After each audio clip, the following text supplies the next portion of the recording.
Bismillahirrahmanirrahim. Assalamualaikum warahmatullahi wabarakatuh. Alhamdulillah wa syukurillah wa salatu wassalamu ala rasulillah wa la hawla wa la quwwata illa billah. Subhanaka la ilma lana illa ma 'allamtana innaka antal alimul hakim. Berbahagia sekali pada siang hari ini kita coba merenungkan sedikit di mana kita berada, kemana kita melangkah, dan target apa yang harus kita capai dalam hidup ini. Berdasarkan ayat yang tadi dibacakan di surah Ali Imran ayat 190 yang nanti dilanjutkan seharusnya pakai 191 karena tidak bisa berdiri sendiri, tentang apa yang seharusnya dilakukan seorang pemuda dalam menyongsong peradaban baru. A'udzu billahi minasyaitonir rajim. Inna fi khalqis samawati wal ardi wa ikhtilafil laili wan nahar la ayatin liulil albab alladzina yadhkuruna Allaha qiyaman wa qu'udan wa 'ala junubihim wa yatafakkaruna fi khalqis samawati wal ardh rabbana ma khalaqta hadza batila subhanaka faqina adzabannar.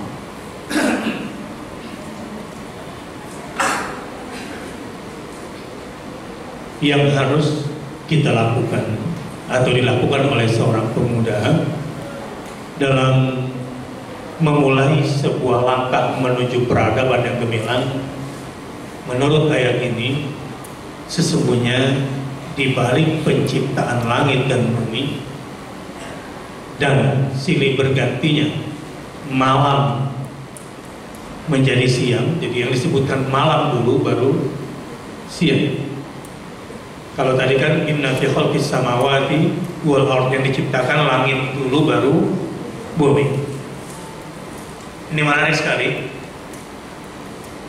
Kalau kita mau berpikir lebih jauh, ada dua hal penting yang luput atau tidak sanggup ilmu fisika menjangkaunya. Coba jawab. Mana dulu diciptakan? Langit dulu atau bumi dulu? Pertanyaan kedua, apa bahan bakunya membuat langit dan membuat bumi?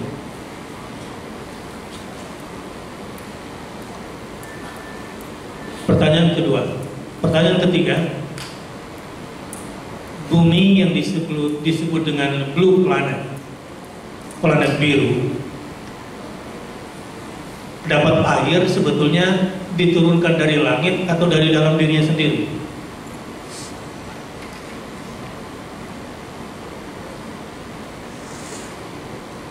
Ini yang saya sebut tadi, ilmu pengetahuan.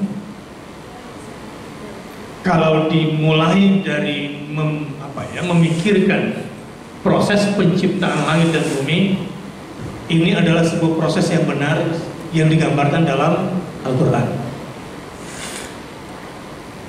Sebab membangun peradaban itu sebetulnya adalah untuk saat ini konteksnya, bagaimana hasil daripada sains dan teknologi membuahkan sebuah peradaban yang bernilai, yang penuh makna, bukan hanya untuk kepentingan manusia tapi seluruh makhluk hidup, bukan hanya untuk kepentingan bumi tetapi keseimbangan alam di mana manusia sebagai khalifah. Saya mulai menjawab pertanyaan pertama. Bahan baku langit dan bumi sesungguhnya satu. Lalu kemudian lambat laun terjadilah proses yang kita sebut dengan Big Bang. Dua fase pertama itu adalah fase pembentukan bumi. Sebelum bumi selesai sempurna, maka yang Allah sempurnakan awal adalah langit dulu menjadi 7 lapis. Juga dalam 2 fase. Berarti sudah berapa fase nih? 4 fase, atau gambaran Quran 2 hari tambah 2 hari. Dan 2 hari berikutnya adalah proses penyempurnaan bumi. Wal ardu ba'da dzalika dahaha akhraja minha ma'aha wa mar'aha. Sudah hafal belum surah Nazi'at? Hafal ya? Jangan sampai kalah sama anak-anak hafiz Quran nih. Umur 4 tahun sudah hafal juz amma, masa sudah kuliah nggak hafal? Tahun ini hafiz Quran trans 7 tambah 1 juz lagi. Kalau kemarin juz 30, sekarang juz 29 dan 30. Jadi kalau punya adik-adik hafal 2 juz, boleh daftar nanti sama saya sama Mas Agus di atas. Tapi umurnya maksimal 8 tahun. Nah, kalau adik-adiknya sudah hafal 2 juz, kakak-kakaknya yang di kampus kira-kira berapa juz ya? Nah, rasanya rugi kalau Anda hanya menuntut ilmu apa? Ilmu dunia di UI, tapi ilmu dari Allah Subhanahu wa taala tidak didalami. Padahal rahasia-rahasia ilmu pengetahuan kalau mau dibedah satu-satu itu kalian akan cerdas dengan Al-Quran kalau mau difikirkan satu-satu. Contohnya di surah An-Nazi'at ini. Wal ardu ba'da dzalika dahaha, dan bumi ketika disempurnakan itu bentuknya mukawwar. Tafsir daripada dahaha itu bumi kemudian diciptakan bulat. Penyempurnaannya itu. Bulatnya tentu bulat telur, karena dahmun dalam bahasa Arabnya adalah telur burung unta. Jadi bumi ini bukan bulat bola tetapi alips seperti itu. Dan menariknya setelah ayat ini, akhraja minha ma'aha wa mar'aha. Kemudian Allah berkehendak mengeluarkan air dari dalam bumi. Kenapa begitu? Menarik sekali. Lebih kurang 400 atau sekian ribu tahun, saya menyebutnya agak lupa, proses pembentukan bumi dari sebuah ledakan menjadi salah satu pecahan ledakan ini. Kemudian bumi itu seperti batu bara yang masih penuh dengan bara api, kemudian jadilah cairan lahar dan magma. Itu menggelegak. Saat itu belum ada air di muka bumi. Boro-boro kehidupan kita tidak akan pernah bisa hidup di bumi pada masa itu, karena bumi itu lagi panas-panasnya. Nggak mungkin ada makhluk hidup bisa hidup di situ. Setelah proses ribuan tahun, ada semacam uap yang ditimbulkan oleh proses lahar dan magma ini, yang kemudian menyebabkan adanya kumpulan awan. Dan setelah itu bumi dihujani 1000 tahun lamanya dari langit akibat proses steam, penguapan ini. Dan setelah itu bumi yang tadinya seperti batu bara yang membara tiba-tiba menjadi biru, sehingga ilmuwan menyebutnya sebagai blue planet. Dan sekarang kita bisa hidup di atasnya. Akhraja minha ma'aha wa mar'aha. Setelah dikeluarkan air, maka dikeluarkanlah rerumputan dari situ, sehingga kita bisa menikmati. Cara berpikir ilmiah seperti ini itu nggak komplit dan tidak bisa dijadikan sebagai acuan untuk membangun peradaban kalau tidak disertai dengan siapa pencipta, perekayasa di balik ini semua, karena semuanya tidak mungkin berdiri sendiri. Maka inna fi khalqis samawati wal ard wa ikhtilafil laili wan nahar la ayatin, adalah tanda-tanda kekuasaan Allah bagi siapa? Liulil albab, bagi orang-orang yang memiliki akal sehat dan memiliki metode berpikir yang benar. Karena ada yang akalnya sehat, salah metodologinya, akhirnya terpelanting. Teman-teman yang liberal sebetulnya pinter dan sungguh-sungguh ingin mempelajari agama, tapi salah metodologi, akhirnya terpelanting.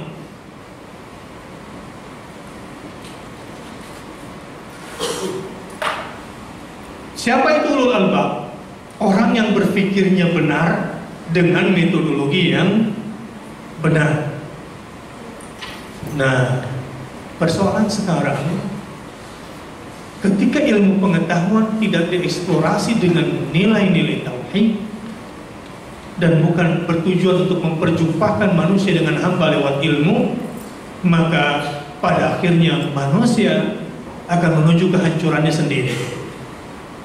Contoh, kemarin ada demo di Bundaran HI menuntut the third gender, kelamin ketiga, karena tidak adil di Indonesia cuma ada dua kelamin, laki-laki dan perempuan.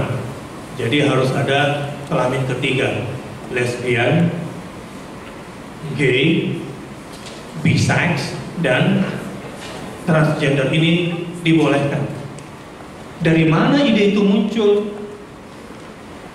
Ketika manusia mempertanyakan hak penggunaan kelamin itu, hak siapa? Hak individu atau hak orang lain?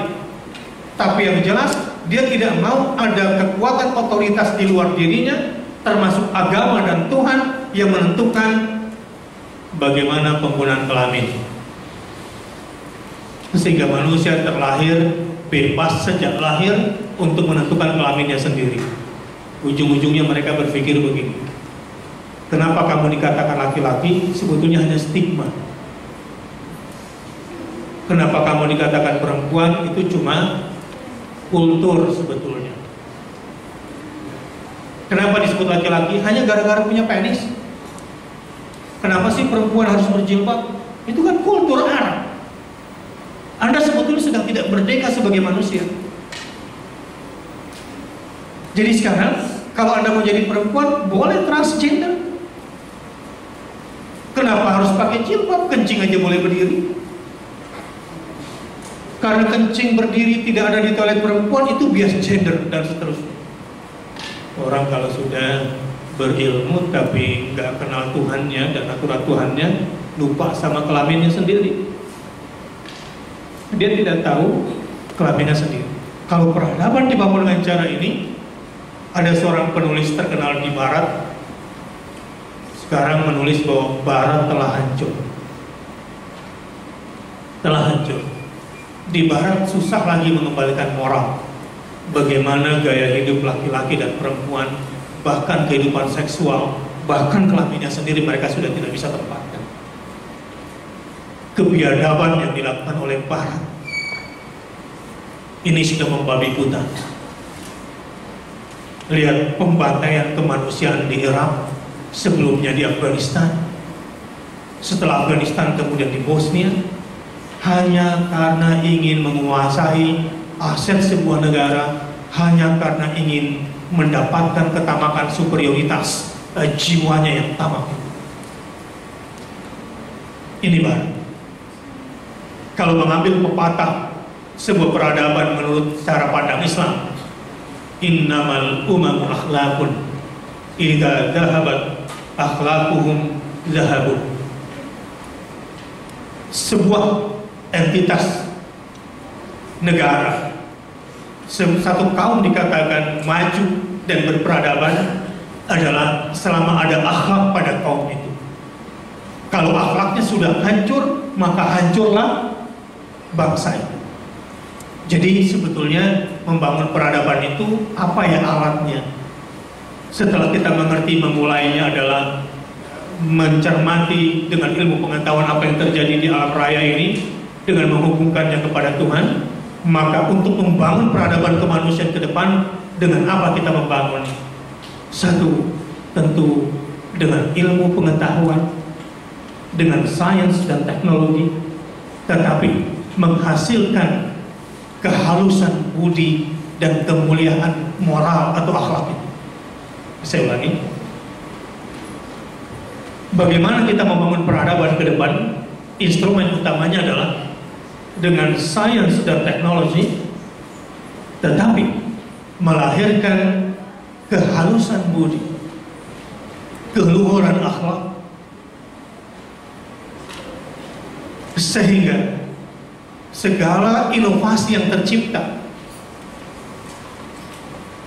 membuat terjadinya proses keseimbangan di jagat raya ini, dan semua mengarah untuk ruku dan sujud kepada Tuhannya. Itu sebetulnya misi peradaban utama yang harus kita bangun. Ustaz tadi sudah bilang bahwa Barat sekarang sudah runtuh. Iya, Barat secara akhlak sudah runtuh, dan Barat secara entity juga sebetulnya sudah runtuh berdasarkan kriteria Islam. Jadi apa yang harus kita lakukan? Ekspansi para pemuda muslim, ekspansi kepada para ilmuwan muslim, agar menyebarkan dengan ilmunya, dengan sainsnya, dengan penampilan akhlaknya yang luhur, disertai budinya yang halus, untuk kemudian membawa panji-panji agama, menyebarkan ayat-ayat Allah Subhanahu wa Ta'ala untuk ruku dan sujud kepada Tuhannya. Dan itulah sebetulnya yang dilakukan oleh para nabi, para rasul sepanjang masa, para penerus perjuangan nabi dan risalah para rasul. Itu yang mereka lakukan di muka bumi. Sampai di sini. Terus untuk saat ini nih, kira-kira apa yang harus mahasiswa lakukan, khususnya aktivis dakwah di kampus? Begini, kalian harus kuat akademiknya, nggak boleh lemah, nggak boleh sering hair. Kalian harus kuat disiplinnya, karena disiplin itu yang akan menentukan kualitas kalian ke depan. Tapi pada saat yang sama, jangan nunggu lulus baru memberikan manfaat kepada umat dan masyarakat. Jangan nunggu setelah sarjana baru kemudian memberikan kontribusi kepada bangsa dan negara. Dari sekarang, kalau perlu, ongkos dan biaya kuliah bukan dari orang tua. Dan bagaimana caranya? Kalian masih kuliah, sudah berperan secara kasat mata, dirasakan bahwa kalian ikut mengenyangkan perut umat dan bangsa, dan kalian secara peran dan kasat mata kelihatan memberikan rasa aman kepada umat dan bangsa. Itu sesungguhnya yang dilakukan oleh pemuda-pemuda masa lalu yang berpikiran maju, yang mengutip surah Al-Ma'un, "Ara'aital ladzi yukadzibu bid-din." Tahukah kamu siapakah pendusta-pendusta agama? Fadzalikal ladzi yad'ul yatim. Mereka yang menghardik anak yatim. Kalian kalaupun ada yang mati bapak, mati ibu, nggak usah berpikir saya yatim, bukan waktunya lagi. Kalian sudah bukan yatim lagi. Kalian yang seharusnya menjadi pengayom anak yatim, terutama yatim sosial di Republik ini. Sejak kalian di kampus, kalau kalian gak memikirkan anak yatim dan yatim sosial di bangsa ini, wah, kalian sebetulnya bisa tergolong pemuda yang menghardik anak yatim karena tidak memikirkan yatim, baik yatim secara agama maupun yatim sosial yang mereka tidak punya naungan. Wala yahuddu 'ala ta'amil miskin. Kalau kalian sebagai seorang pemuda tidak terlibat ikut memberi makan dan mengajak orang lain memberi makan kepada orang miskin, kalian belum terlibat dalam urusan peradaban. Dan sebetulnya semenjak kuliah kalian bisa melakukan. Hadirin sekalian dan anak-anakku, orang-orang yang berpikiran maju di usianya yang mungkin sudah kepala dua, dia tidak mau lagi berpangku tangan dan menghabiskan waktu untuk hal yang sia-sia. Dia harus melakukan langkah-langkah besar untuk umat dan bangsa ini. Tapi jangan khawatir kalau sendirian susah, karena sudah ada Salam UI dan ini sekumpulan orang-orang yang memang satu visi. Kalau lembaga-lembaga dakwah yang ada di UI ini kemudian mau bersatu, insya Allah akan melahirkan hal-hal besar untuk Indonesia. Caranya gimana? Kalian harus bekerja sama dengan lembaga-lembaga sejenis. Kalian harus berpikiran luas. Kalau perlu, cara berpikir aktivis dakwah di kampus ini melampaui usianya. Lakukan lobby-lobby dan kontrak-kontrak kerjasama dengan lembaga-lembaga dakwah yang sudah berjalan, dan kalian menjadi darah baru penyegar lembaga itu. Apa yang bisa mereka lakukan dan apa yang bisa mereka berikan buat Anda, dan apa yang bisa Anda lakukan dan apa yang bisa Anda berikan buat mereka, bangun sinergitas. Itu cara cepat kalau ingin melangkah. Tapi kalau kalian hanya di antara kalian saja gerakannya, pasti persoalan pertama adalah lagu masa lalu, ya dana gitu.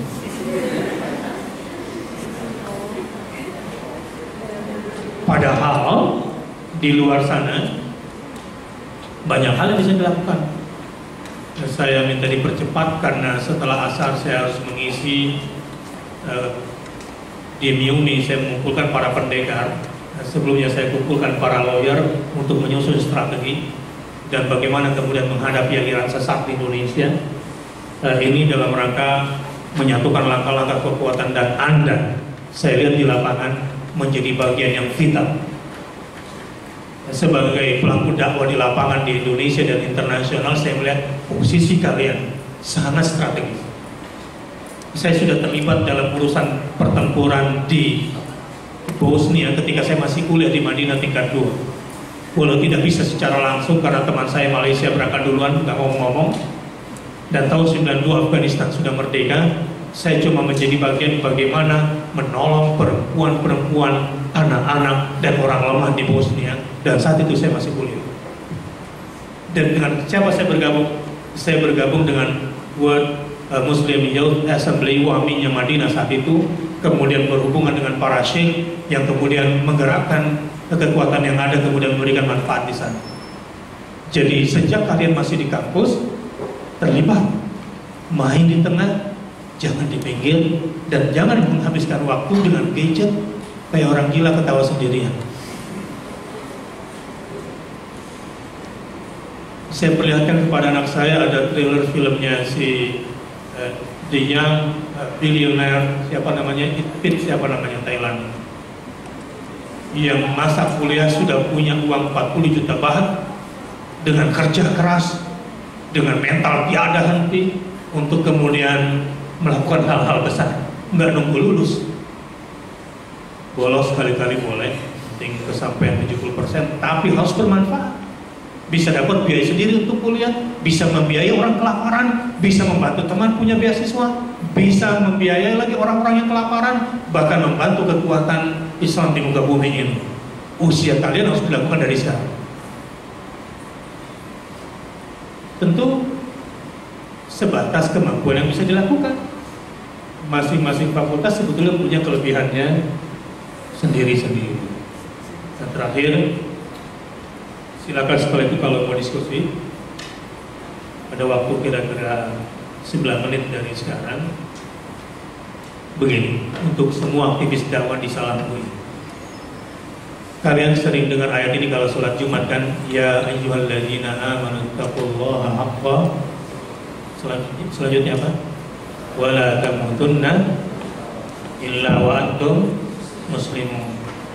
Jangan sampai kalian mati dan belum berislam secara total, begitu kan? Bagus sih masuk mati dalam keadaan sebagai muslim secara total, bagus. Tapi kayaknya untuk sendirian deh itu. Insya Allah bisa masuk surga dengan mati sebagai seorang muslim, tapi itu gak cukup. Yang keren itu mati sebagai muslim dalam keadaan memperjuangkan hak-hak orang Islam, itu baru keren surganya. Mati sebagai muslim dalam keadaan menegakkan dinullah, agama Islam, baru prinsip seorang aktivis sejati. Kalau cuma mati sebagai muslim doang, saya kira ya insya Allah bagus dan masuk surga. Tapi kayaknya itu bukan mental seorang aktivis dakwah. Hadanallahu wa iyyakum ajmain. Silakan kalau ada yang mau didiskusikan.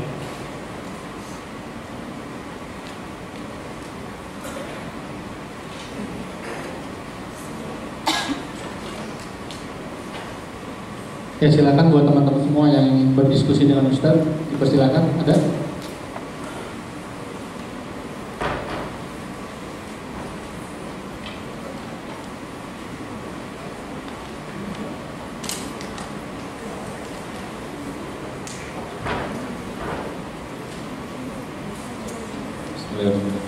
Assalamualaikum warahmatullahi wabarakatuh. Waalaikumsalam warahmatullahi wabarakatuh. Saya Kiai Bimba Badria dari FISIP, Ustaz.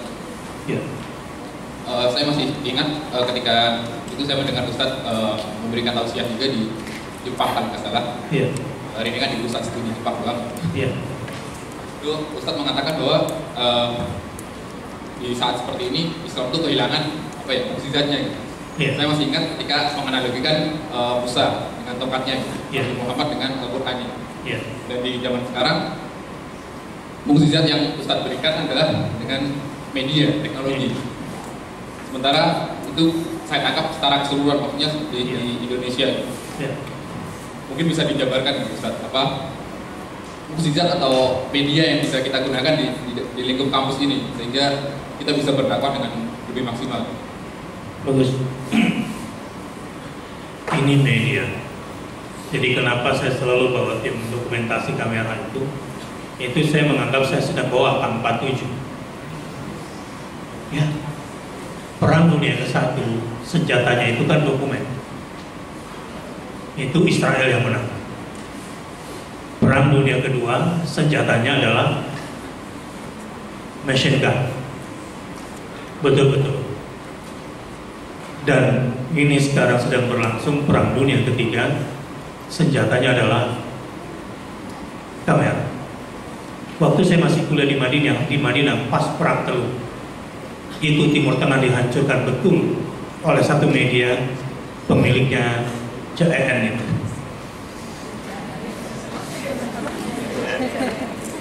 Saya nggak tahu sih bahasa Sundanya CEN.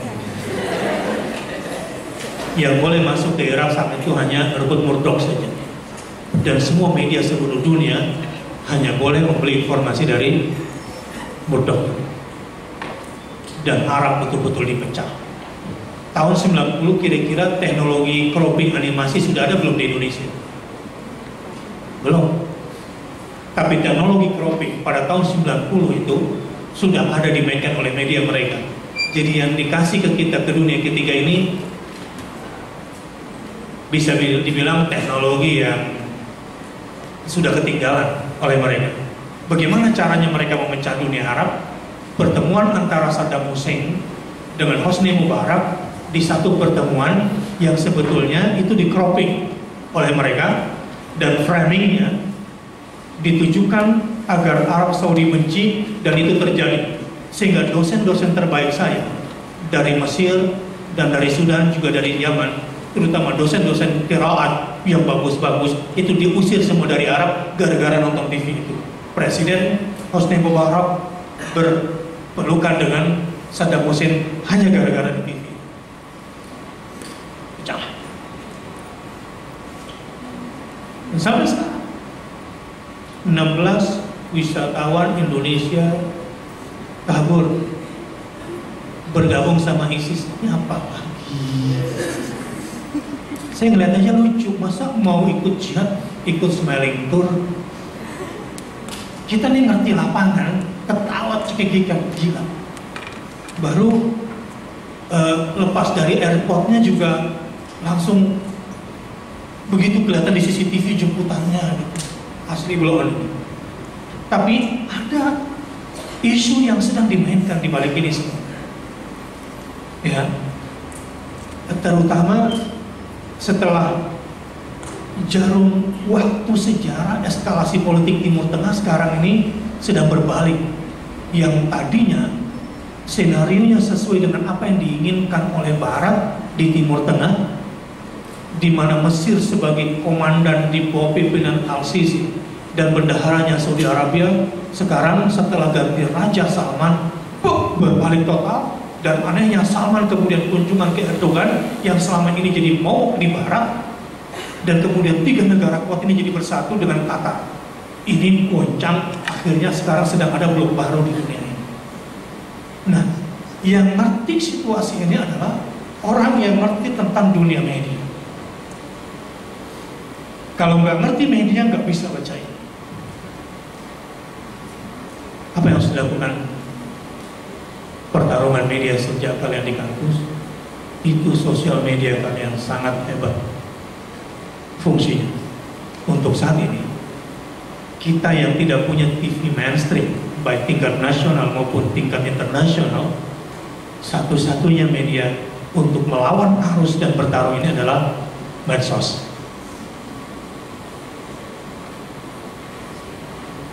Coba, kalau seluruh aktivis kampus lembaga dakwah se-UI kompak ya bersama Salam ini dalam menggalang isu, mau mengembangkan apa di kampus ini, dan kalian yang leading mengembangkan isu, jangan kalian yang selalu dijadikan PR. Ini mungkin situasi akan berubah. Pemilihan presiden kemarin, apa kalau kata tim sesnya Pak Jokowi yang kemarin, ini RMS, Presiden Republik Media Sosial. Itu orang mereka yang mengatakan ini. Saya tidak ingin bicara politiknya, tapi bagaimana media sosial itu bisa mempengaruhi publik. Karenanya smartphone harus dimanfaatkan dengan otak yang smart. Smartphone harus dikendalikan oleh kalbu yang smart, bukan kalbu yang stupid, bukan otak yang penuh dengan games. Sambil jalan tadi saya ada sedikit bisnis, hanya lewat sosial media dapat 4 juta sambil jalan. Nggak mahal-mahal, santai-santai aja. Sambil kuliah kalian bisa lakukan. Jadi ada buat ongkos, ada buat perang.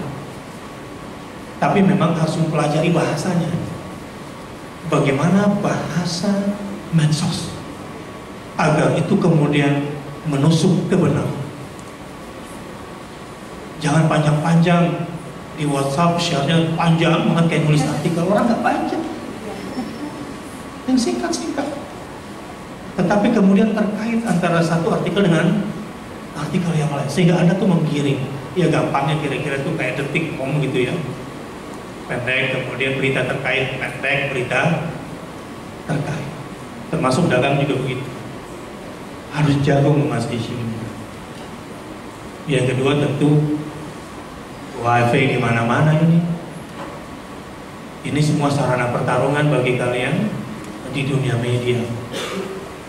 Apalagi kalau sudah punya iPad, punya tab, punya komputer, wah, kalian bisa melakukan banyak hal.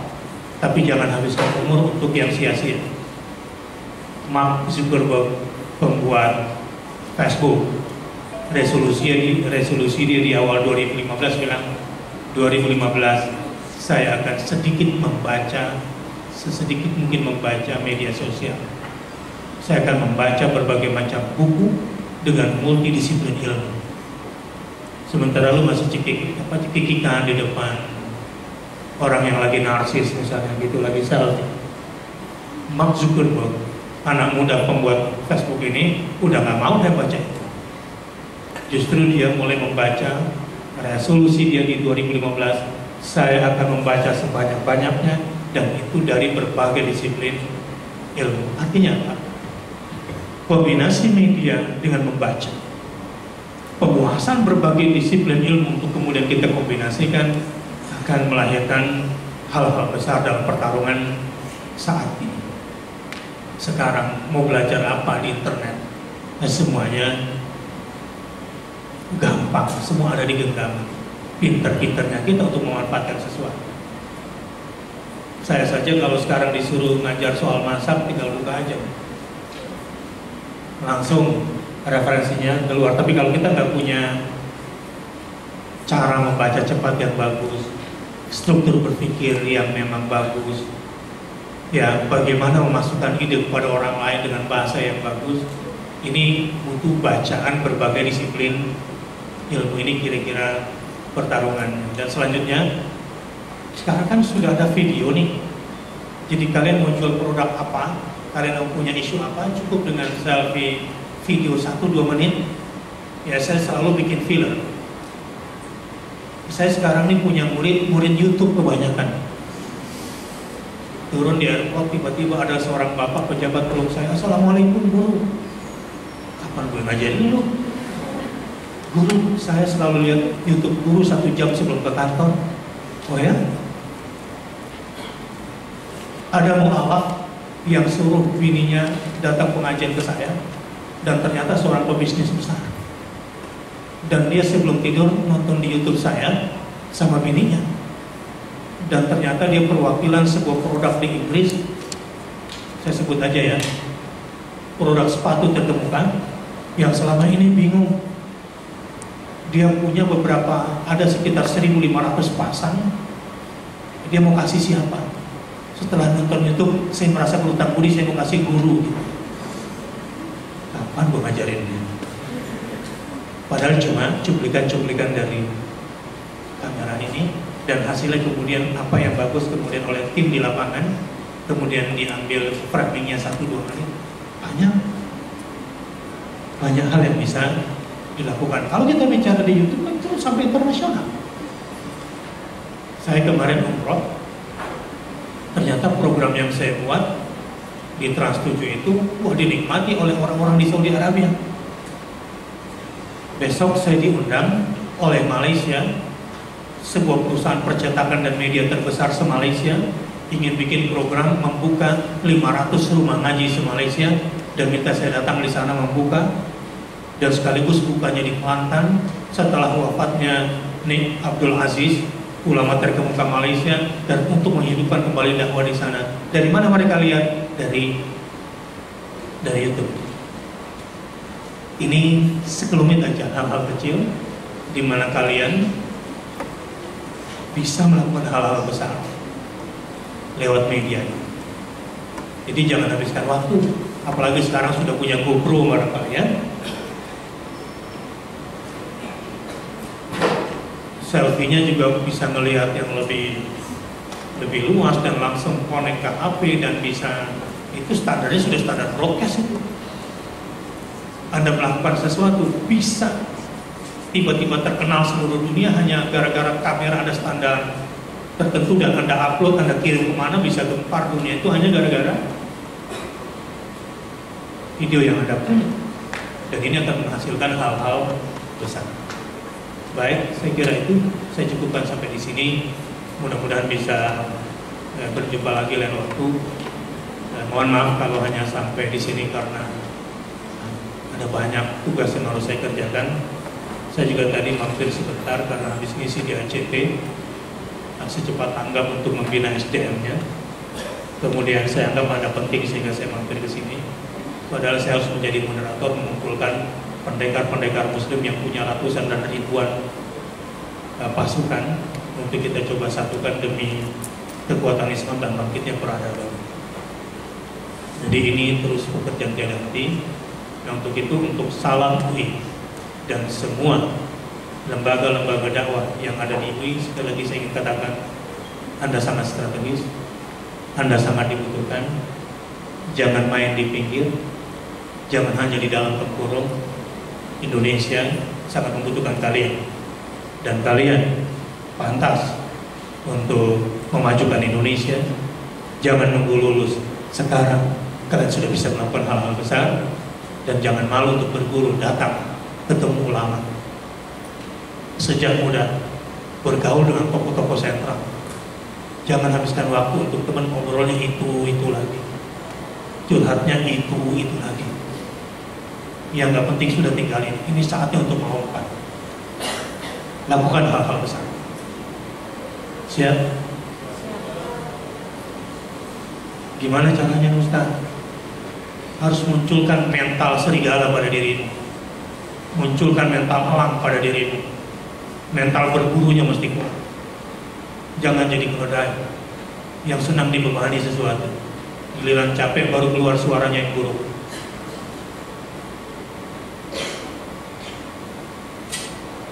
Tinggikan antena, lihat cakramu, aktifkan mata dan telinga, aktifkan kalbu dengan berzikir kepada Allah.